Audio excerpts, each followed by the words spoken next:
దేశంలో మరో ఉగ్రకుట్రను ఢిల్లీ పోలీసులు తిప్పికొట్టారు. 8 మందిని అరెస్ట్ చేశారు పోలీసులు.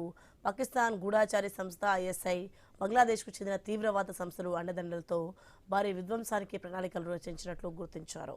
తమిళనాడు, పశ్చిమ బెంగాల్ రాష్ట్రాల్లో ఏకకాలంలో ఆపరేషన్ నిర్వహించారు. 6గురిని తమిళనాడులోని తిరుప్పూర్ జిల్లాలో, మరో 2ని పశ్చిమ బెంగాల్లో పోలీసులు అరెస్ట్ చేశారు. ఇక పోలీసులకు పట్టుబడిన వారిలో కొందరు బంగ్లాదేశీలు ఉన్నారు. వీరంతా నకిలీ ఆధార్ కార్డులతో తమ స్వస్థలాలను దాచిపెట్టి దేశంలో చొరబడినట్లు దర్యాప్తులో తేలింది. ముఖ్యంగా తమిళనాడులోని గవర్నమెంట్ తయారీ యూనిట్లలో కార్మికులుగా చలామణి అవుతున్నారు. వీరు రహస్యంగా ఉగ్ర కార్యకలాపాలను సాగిస్తున్నట్లు ప్రత్యేక విభాగం అధికారులు గుర్తించారు. ఈ భారీ కుట్ర వెనుక విదేశాల్లో తలదాచుకున్న హ్యాండర్ల హస్తం ఉన్నట్లు ప్రాథమిక విచారణలో వెల్లడైంది.